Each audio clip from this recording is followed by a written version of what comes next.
Welcome to the Heavy Spoilers Show. As always, I'm your host Paul, and before we get into our breakdown of The Boys Season 4 finale, I thought I'd do a little disclaimer talking about the video. Now, as many of you know, we get early access to these episodes, and we wrote and filmed the video you're about to watch last Thursday. Obviously, there's just been a massive thing that happened at the weekend involving an assassination attempt against Donald Trump, and we did go back and forth over whether we should redo parts of the video to talk about that in real life, but in the end, I kind of settled on leaving it as we made it originally, instead of trying to second guess how certain things I said may come across. This is to avoid either sounding impersonal or putting a foot wrong on what's a pretty serious topic. I do want this channel to basically be a place where people can take a break from all the negative things in the world and just geek out over stuff they enjoy, but when things like this happen, that can obviously be difficult. I hope people see this as a channel where we can agree and disagree on things, but still have a respectful conversation that doesn't come from a place of hate.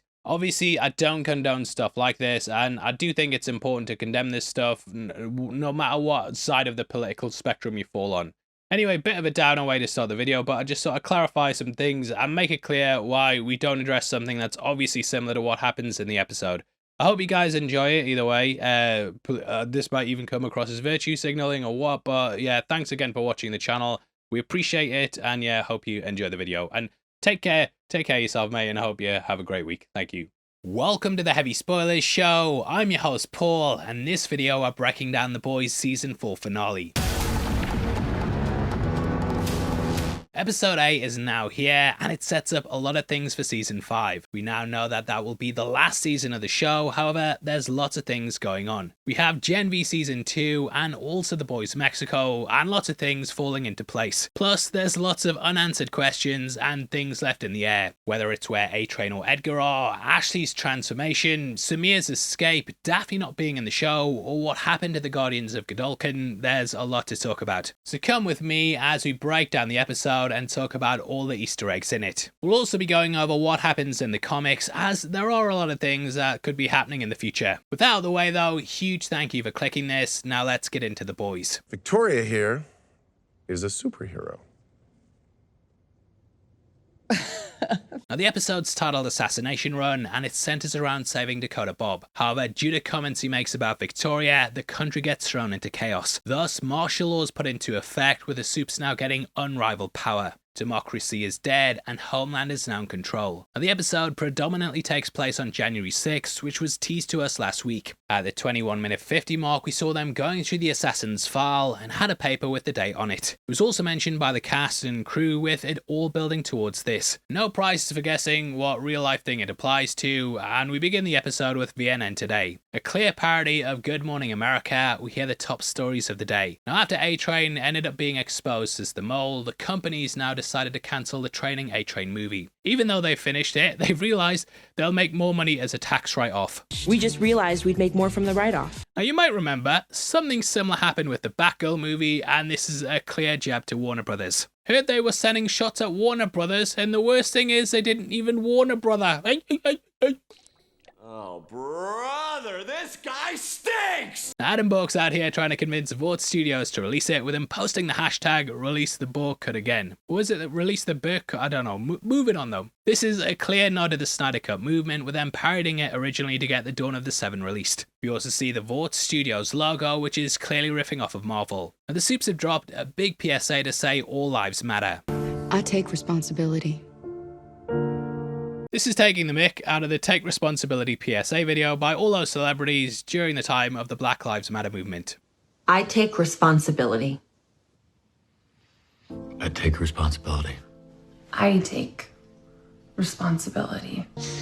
I take responsibility for racism. Now lastly is the Electoral College vote, with Senator Calhoun once more returning. Appearing at Tech Knight's party, he really took the cake and has been under Vaught's influence since Season 1. Their doppelganger disguised as a woman and got candid photos of him, and he was strong-armed into supporting their Supe initiative. There it was just trying to get them in the army, whereas here they now have control of the police. So it's further building off that, and the only thing the boys can do is work on the virus. Pulling it from Kimiko's severed leg, we see her cleaning the bee's knee bee that Frenchie gave her last week. They have to get stuff done because once Singer's sworn in, they're just one head pop away from a dead Prez. This is given a nod to an MM's t-shirt as he's wearing one for the hip-hop group Dead Prez. The more you know. Now with Huey and the shapeshifter, we see she messes further with his mind by proposing. This gets him to do it too, and it robs Huey of what should have been a special moment with Annie. Looking at the ring, she sees her fingers starting to rot and thus has to go back to her. This ring was given to Huey by his mother, but now the entire reasoning behind it's over. Now I feel because of this that it debunks one of our big theorems.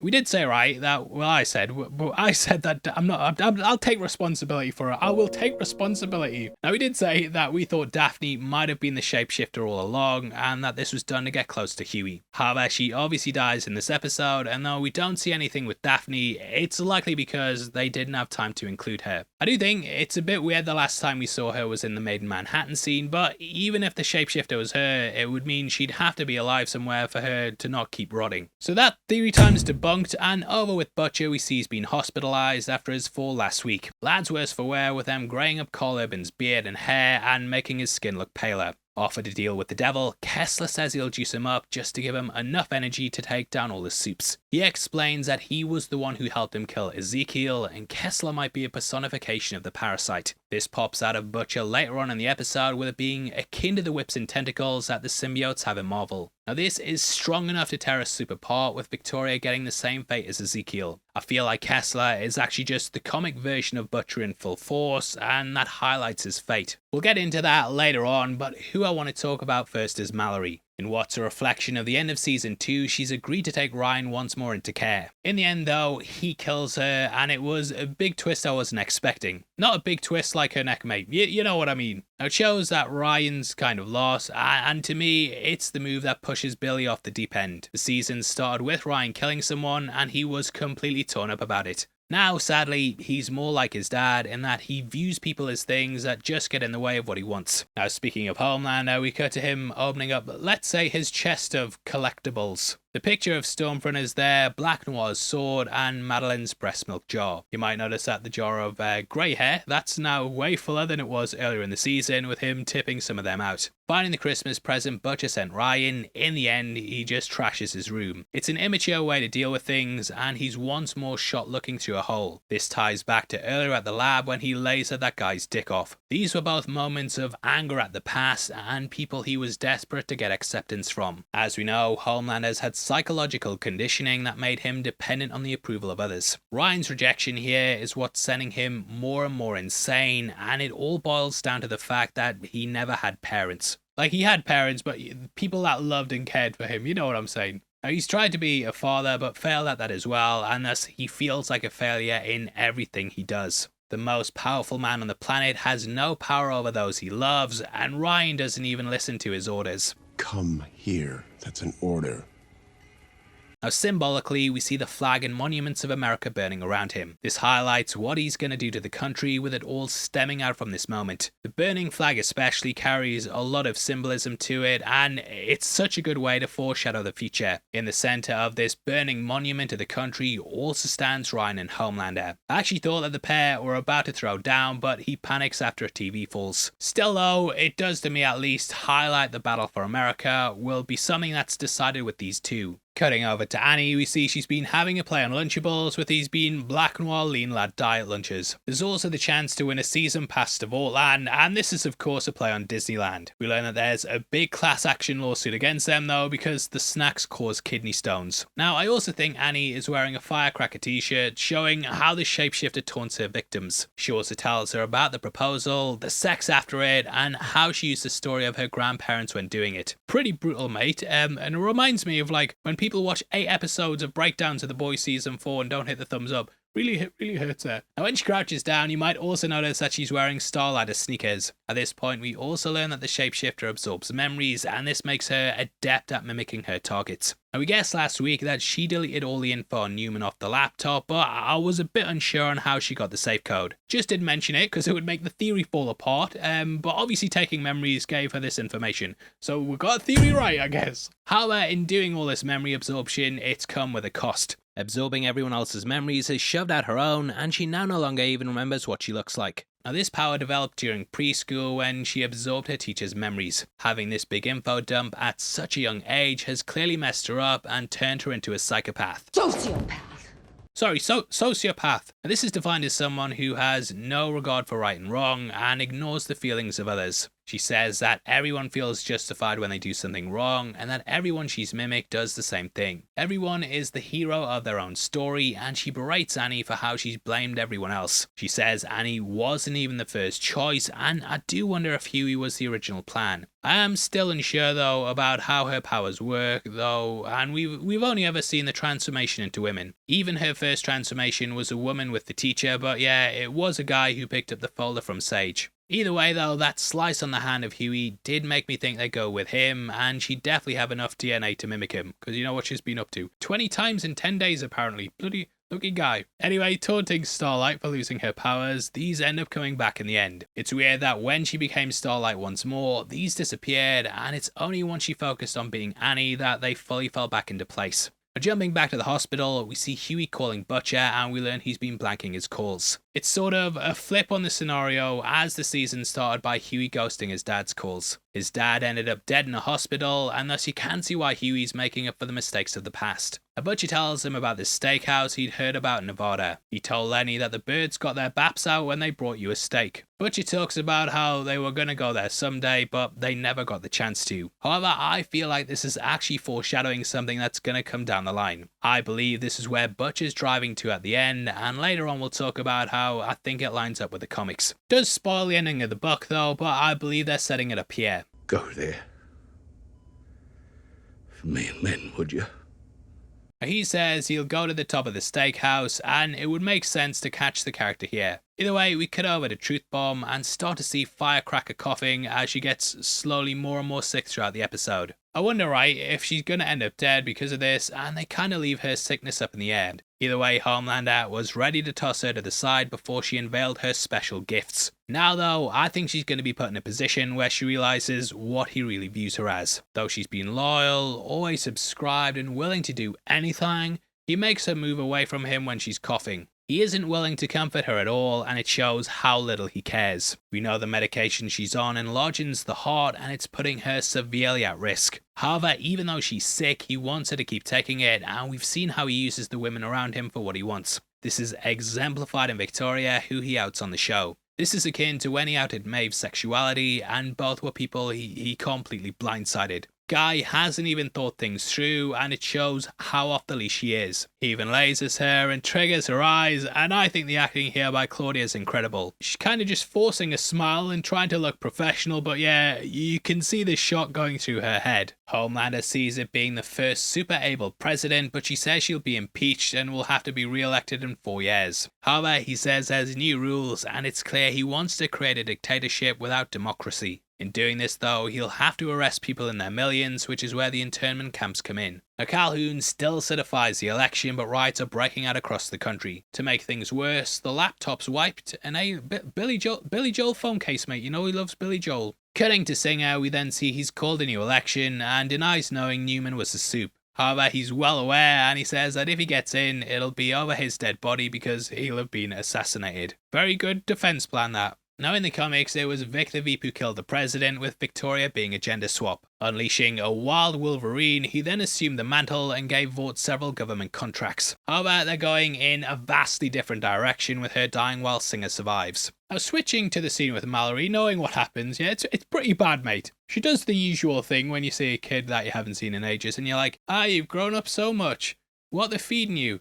Don't snap my neck because you don't know your own strength. It's sort of like poetry they rhyme, as he also accidentally killed his own mother through using his powers. Mallory then became like a surrogate mum, and now these two women have died at his hands. The death of those someone loves due to being loyal to Homelander is also something we see reflected in the Deep. Cutting across to him holding Still Waters Run Deep, this is the book that he read to Ambrosia last week. I feel like he's having second thoughts, and everyone's kinda regretting what they've done. This is not only in Firecracker, but also Ashley too. Not Ashley too, like in Ashley as well. Now she's printed out the list of employees they're gonna have to kill, but little does she know this is also gonna include her. Now the Deep says, "Oh, Captain, my Captain." Which is something Tech Knight said at his party in episode 6. Oh, Captain. My Captain. This was a quote from the Walt Whitman poem, and originally we thought it was a jab at Ms. Marvel in the Marvels. Oh, Captain, my Captain. However, the poem itself was written as a metaphor of expressing grief over the loss of a president. The ship's captain who died was supposed to represent the death of Abraham Lincoln, so it has a symbolic tie to the episode. We also see Homelander going with Sage's original plan. She wanted him to act like Caesar, who swooped in to save the day, and Homelander's now going to apply this to the chaos. The Seven boardroom has basically turned into a conspiracy council on something like Game of Thrones. Rushing to where Homelander keeps his V, it builds off the back of her catching A-Train getting it from earlier in the season. What happens with her becomes a big mystery, with us not getting an answer to the transformation. However, we do know she survives because her body's nowhere to be seen, and we return here later on. Now this thing with Ashley, it all kind of builds off a line from last week when she said, It's so easy to become a monster around here. Now this is a far cry from what happens in the comics, as there her counterpart gets blamed for Vaught's misdeeds. Set up by Edgar and used as a patsy, she ended up tearing her hair out when things fell apart. However here, it's completely left field, and for that I have a left field theory. Not gonna do theory time though. So I actually think the way they've changed the characters round might highlight what they could do with her. In the book, Mother's Milk was called Mother's Milk because his mother ended up feeding him with her breast milk, which was laced with compound V. She turned into a gigantic monster and was hidden in shadows during the comics. It was mysterious. Everyone who got close enough to her got grabbed though, and then force-fed milk. Now the milk thing got shifted over to Homelander's obsession, with Mother's Milk not having a twisted mother. However, I think that Ashley might end up becoming the monster, and this is how she'll satiate Homelander. With Huey's dad, we saw how powers are somewhat manifestations of people's fears and their psyche. So having her become something to help Homelander stay loyal to her might be a defense mechanism. It's a theory, yeah? Probably won't come true. Don't revisit this video in 2 years or whatever. But whatever happens, yeah, we're going to see in Season 5. Or Gen V Season 2, because they might use Season 2 as a way to fill in the blanks. Much like how the first season was used to set up the virus. It's good how they do that. Either way, we will talk about that Season 2 later on as well, as I think everyone who's captured here could end up with them. Now jumping to New Jersey and going below the Department of Public Works, we catch Singer holed up in an underground safe house. Only issue is that the shapeshifter's in there with him. Singer also says, If you'd killed Newman like I ordered, we wouldn't be stuck 4 stories underground playing pocket pool, idiot. And this is what's later used by Sage to expose him. If you'd killed Newman like I ordered, we wouldn't be stuck 4 stories underground playing pocket pool. And now we go live. Right after he says it here, you can also see the shapeshifter moving their head like they're paying attention, and obviously they were stood there recording this moment. Saying it's like a furnace in here, we see as Huey remembers the shapeshifter saying this at the apartment. Now what would have gave it away to me was I'd be like, my girlfriend's not normally this nice to me, mate. And yeah, something's off. Realizing she's been made because Huey's poker face sucks and Milk's doing his anxiety exercises, she goes all out to take out the president. The slow opening of the door killed me, and it was in a bunker akin to this that Vic knocked out Dakota Bob. This happened during 9/11, and it allowed Vought to gain extra powers to send out soups. This led into the plane crash in the comics, which was of course adapted into the show. Doing a yard on Kimiko, the real Annie arrives to save the day. Beating the shifter without resorting to her powers, she's finally accepted that she might not be the hero. Now we cut to Victoria panicking and ringing Homelander and get what's probably the most unhinged rant by him. And Victoria, if you stray even an inch off that path, I will make sure Zoe knows nothing but pain for the rest of her life, and I will send you a piece of her every year for the f***ing rest of yours. There is no fail.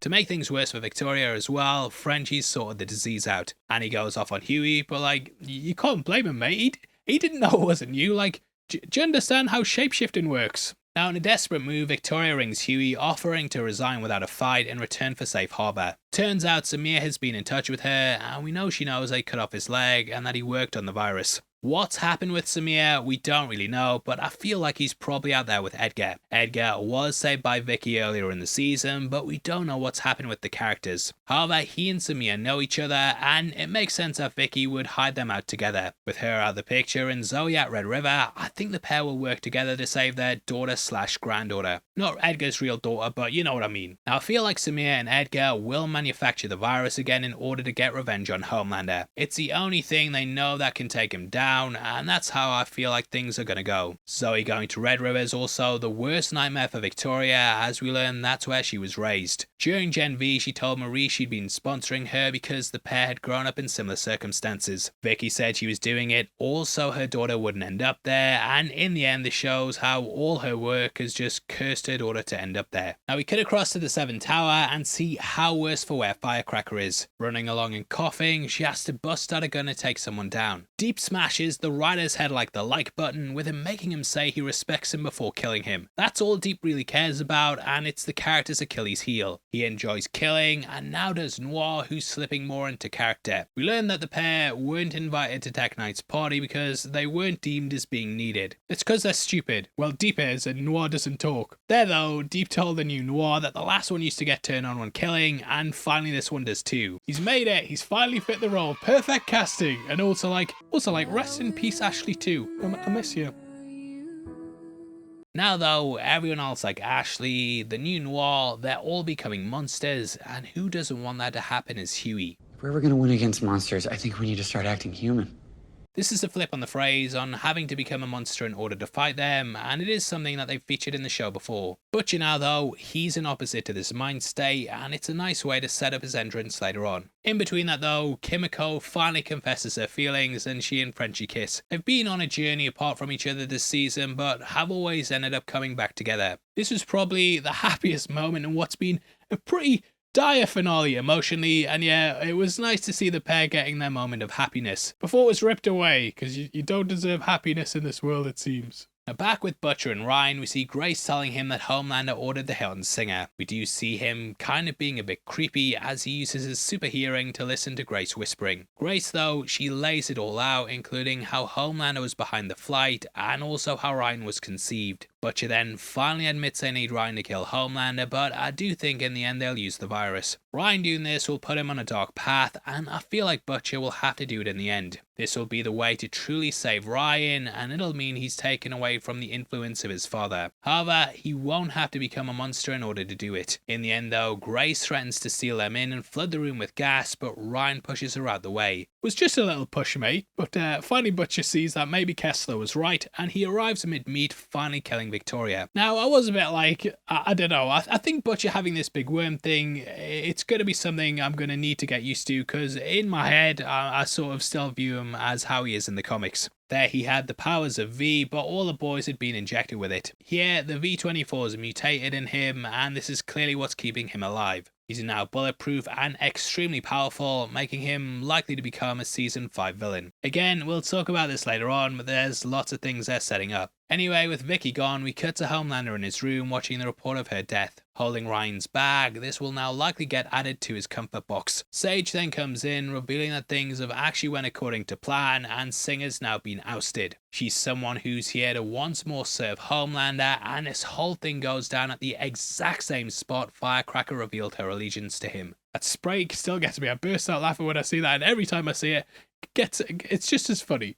And Vicky's death is blamed on the boys, with them being classified as deep state starlighters. This can easily be verified as well, as her bodyguard was the witness to her being killed. Calhoun is now in charge of the country as the president, but he's also serving Homelander. Sage then leaves, and she announces Phase 2, and yeah, I'm very excited to see where this all goes. Homelander has been given basically full control, and in the end he wants to hunt down the boys. It's sort of akin to the speech at the end of Season 2, and I thought that we were going to end there with them on the run. However, we actually see the boys fleeing, doesn't last too long, and to a montage, crap hits the fan. Mother's Milk is taken down by Love Sausage, which guy just can't catch a break with him. Season 2, he had his run-ins with his dick, and Herogasm was a similar sort of thing. There's definitely the idea that there's no escaping Vought, as we see their logos throughout the bathroom, on the dryer and the soap dispenser. Kate uses her powers to get Frenchie to get in the van, and Kimiko finally speaks out after getting beat by Sam. It's a great way to take the character, as this season centered a lot around her being a mute. It helps to highlight how devastating this is, and yeah, what a gut punch of an ending. The only person who manages to escape is Starlight, and she flees before Cindy can get her. Cindy, of course, comes from Season 2, and what happened to her was a big thing hanging over the series. What's likely happened though is that she's now working for Vought, as Homelander's been happy to recruit the undesirables. Love Sausage was at Sage Grove as well, and we see how these have been brought into the ranks. Sam and K2, they were bad people, but Homelander saw a use for them, and thus they were drafted in. We then close out with Butcher driving in his car and Kessler sat in the back seat looking in the mirror. This is akin to the Stand, in which Randall Flagg did something similar. His move in the work unleashed a virus that wiped out most of humanity, with this reflecting what Butcher plans to do.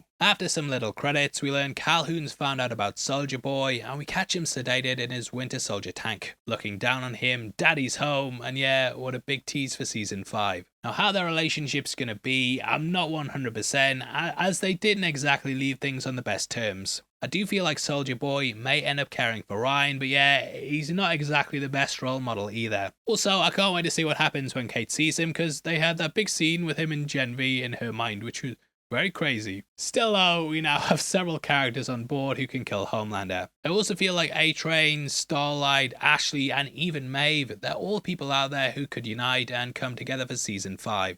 I feel like the boys might be locked up with the Guardians from Gen V, and that season 2 might even have them working together. Starlight's obviously going to be desperately looking for Huey, and if she teams up with the other Supes, they'll be a massive help. Ashley obviously knows the ins and outs of the company and is probably aware of where the Gen V crew are. I do wonder if Gen V season 2 will be about them taking down Sam and Cade, and then that could lead into the main season. I feel like Edgar and Samir might join them too, as we got a big actor for the latter that they didn't utilise massively yet. So I think he'll play a bigger role in season 5. Now for the next part of the video, I am going to be spoiling the comics, so if you don't want to know, then all you have to do is hit the thumbs up and then close out the video. Huge thank you again though for all you guys following us on our boys breakdowns. I know that for a lot of you this is how you found the channel, so I really appreciate you sticking with me. Also shout out to the boys social media team as well. Best social media team for a show by far, and it's been a right laugh watching the stuff they've posted right after the episodes. So yeah, go give them a follow. They keep you up to date on things during the seasons, and yeah, Gen V season 2 coming soon. Now in the comics, Homeland is killed after invading the White House, with Vought unleashing Black Noir on him. Turns out he was a clone of Homelander who'd been credited to take him down in case the character went rogue.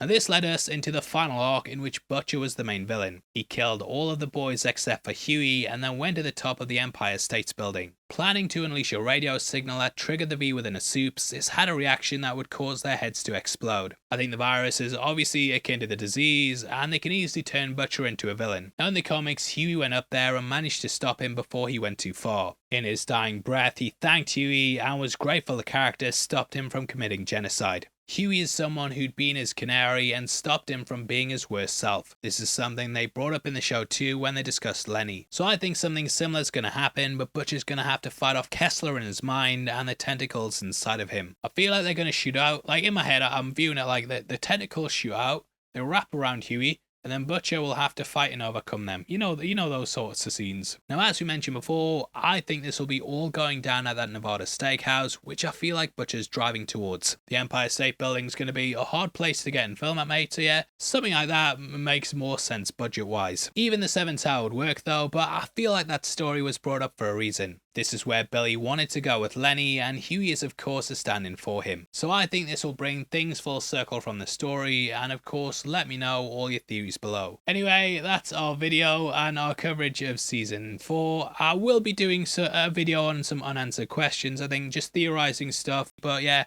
as far as the main coverage goes, that's your lot, mate. Huge thank you though for all you guys' support. It really means a lot. And if you want to support the channel as a member of the Spoiler Society, then please click the join button. For 99 cents and 99 pence a month, you'll get early access to videos every week, and it goes a massive way towards helping videos like this get made. If you enjoy our coverage in general, then please stick around, as we're also going through House of the Dragon and MT's handling the Acolyte. So yeah, there's lots of things to still keep watching us. Please still keep watching. And yeah, I'm going to go back to some classic movie breakdowns. Alien Resurrection, something we're working on at the moment. We've got loads of them coming down the line, and I hope you guys enjoy what we do. Without the way though, thank you for sitting through this video. I've been your host Paul. You have been the best. That's been The Boys season 4, and I'll see you for season 5. Take care. Peace.